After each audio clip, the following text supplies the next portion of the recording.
O que você está vendo agora não são imagens de uma zona de guerra. Ali é o verdadeiro inferno. Não são imagens da destruição típica das batalhas armadas. Nada como os conflitos na Síria, na Líbia ou no Iraque. Aqui, guerra é outra. Com o passar do tempo, o uso das drogas foi crescendo gradativamente. Num relatório feito recentemente, em 2020, mais de 284 milhões de pessoas na faixa etária de 14 a 64 anos são usuários de drogas. Ao sentir seus efeitos mentais, passaram a considerar como plantas divinas, né? Isto é, que faziam com que as pessoas que ingerissem recebessem mensagens divinas dos deuses. E até hoje, em culturas indígenas de vários países, eles continuam utilizando essas plantas alucinosas que têm esse efeito religioso. É uma realidade muito triste, onde as pessoas acham que em busca de fugir da realidade, dentre inúmeras outras justificativas, e essas pessoas buscam as drogas como refúgio.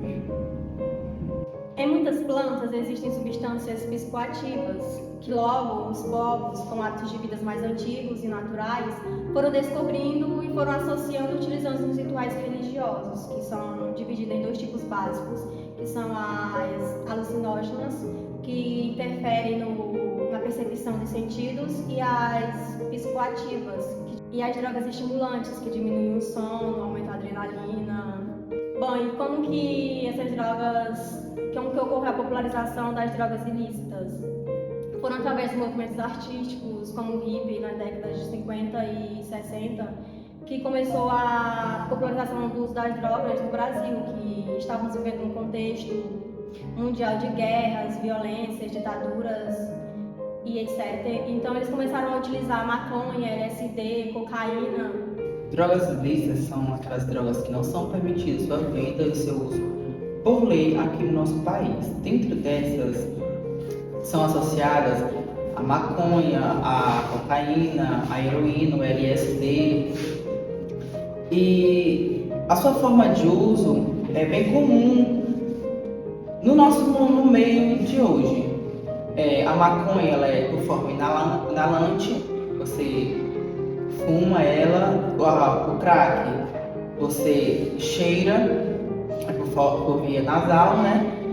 Tem o LSD, que é por forma sublingual, que você coloca abaixo da língua, ele dissolve e causa toda a lombra lá. E tem a heroína, que é de forma injetável, que você injeta sua veia e só curte o momento. E também temos uma droga que recentemente foi considerada como uma droga ilícita, que é o pod. O pod nada mais é do que um cigarro eletrônico feito à base de nicotina, que ele é bem mais forte do que o cigarro convencional e que recentemente foi proibida a sua venda e a sua produção no país. Bom, falando sobre os danos sociais causados pela dependência química, são diversos. Nós já sabemos, né, aquele grande cenário, exemplo da Cracolândia, de pessoas em situação desastrosa, de miséria, e é um pouco devastador, né, porque as substâncias psicoativas ilícitas, especificamente, elas matam 0,2 milhões de pessoas. E isso favorece, sim, o devastamento familiar, a miséria, como eu já tinha dito antes. E, obviamente, o uso das drogas, ela contribui, né? O uso contribui para agressividade, vulnerabilidade social, porque muitos, na verdade, a bem boa parte das pessoas que usam drogas, elas são moradoras de rua, vivem realmente em situação degradante, e há um pouco de dificuldade dessas pessoas retornarem a ser reinseridas na sociedade novamente. Então, os danos, a boa parte, pode ser até incalculável, os danos que é causado devido a essa condição. que agora é realmente considerado não só um estilo de vida errado, como muitas pessoas enxergam, mas uma doença. A dependência química é uma doença que precisa ser tratada e ser cuidada. E em específico a questão de crianças e adolescentes, que para elas não é necessariamente um crime vender ou usar, é um ato infracional, mas deve ser dado total suporte, total, tanto familiar como social, né, porque nós como sociedade temos a obrigação de proteger crianças e adolescentes específicos. E, enfim, são coisas assim que realmente causam, estragam e destroem a vida de pessoas e que precisa ser parado, né? Se não parado, pelo menos amenizado. A família é importante para pessoas com dependência química, porque assim elas não vão se sentir sozinhas, né? Elas vão se sentir apoiadas pela família, né?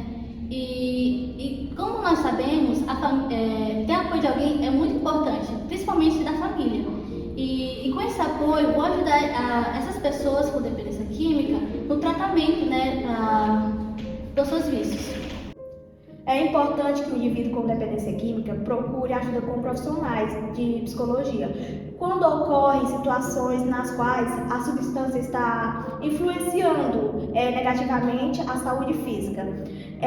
E também muitas pessoas acreditam que são capazes de controlar o uso de uma droga, usando esporadicamente.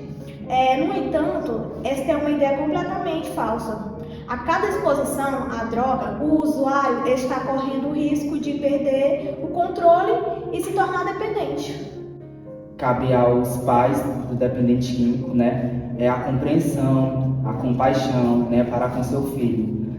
E não achar que vai resolver os problemas dele, né, no caso essa questão da dependência química, fazendo ameaças do tipo que vai interná-los em hospitais psiquiátricos, ou até mesmo expulsá-los de casa, porque isso pode gerar um conflito no psicológico dele, né, dificultando o tratamento dele.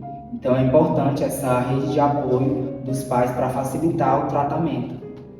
A primeira questão diz respeito ao preconceito que as pessoas têm em relação ao usuário de drogas e ao uso das mesmas. Então a gente tem que começar com isso para que elas não se sintam tão culpadas referente a isso e pela escolha de caminho que elas tiveram. Outro ponto que a gente deve fazer é relacionado a gente ter mais empatia, sensibilidade e acolher melhor esses usuários para que eles se sintam confortáveis a fazer o tratamento conosco. O terceiro ponto seria a investigação do problema. Conversar com esses usuários e perguntar o que levou eles a usar drogas ou o que aconteceu, para que eles se sintam confortáveis em relação a nós. Como eu citei antes, a conduta e os tratamentos vão variar de cada indivíduo para cada indivíduo, né? E o papel do enfermeiro nessa parte é escutar as necessidades, as motivações e os medos durante o tratamento. Podendo assim aconselhar o paciente, saber suas motivações e incentivá-los mais em relação a isso. O sucesso do tratamento da dependência química depende da qualificação de uma equipe de enfermagem e da sua dedicação, que vai entender a necessidade do paciente que se encontra nessa situação. O tratamento psicológico para esses dependentes, eles vêm envolvendo uma infinidade de processos. É preciso ter em mente que são inúmeras variáveis para a dependência, né? Que são relacionadas a fatores ambientais, sociais e principalmente psicológicos, visando assim caminhos terapêuticos, né? Que vão de encontro de cada subjetividade a cada sujeito.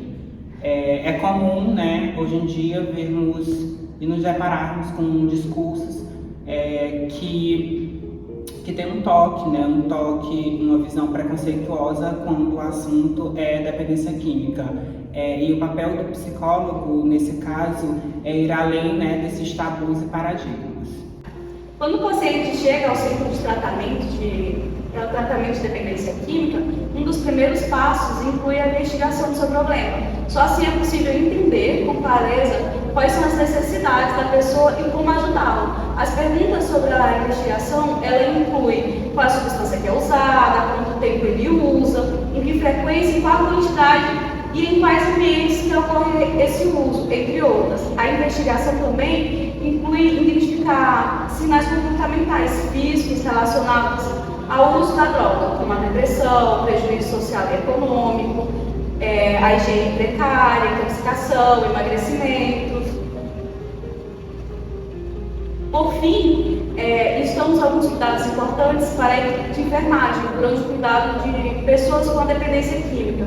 Praticamente no início do tratamento, a enfermagem ela deve esclarecer para o paciente o motivo da sua internação, as regras da instituição e o que se espera dela. E estar preparado para os momentos de irritabilidade, agressividade por parte de pessoas que vão entrar em abstinência. Fazer controle das visitas a fim de evitar que tragam drogas para os pacientes e que os pacientes tenham acesso à sala de medicação. Sempre ter atenção aos aspectos de higiene e alimentação. O sucesso do tratamento da dependência química depende da atuação da equipe de enfermagem dedicada à qualidade, que entenda as necessidades específicas do paciente que se encontram nessa situação. Devemos analisar o sujeito dependente e a interação que o mesmo possui com as drogas. Analisar o contexto social no qual esse sujeito está inserido, como, por exemplo, os aspectos culturais e socioeconômicos. Avaliação da interação do sujeito com este meio. A partir da análise, poderá ser feito o início ao tratamento psicológico. O papel do psicológico envolve-se com a compreensão dos gatilhos iniciais, relacionado com a busca da droga, sendo que esses gatilhos podem, entre outros fatores, se relacionarem, como por exemplo, a busca do prazer, a amenização da ansiedade, a busca por alívio de dores físicas e também por amenizar frustrações e perdas.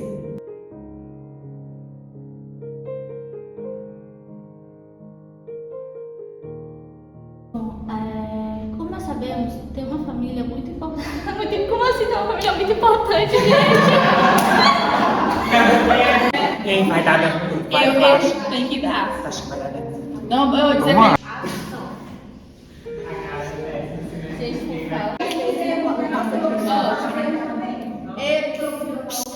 E ninguém olha pra mim. E ninguém olha pra mim. Por favor, eu me desconcentro. Devemos analisar o sujeito e a... Porra! Meu Deus! Ela já é com força mesmo. Esse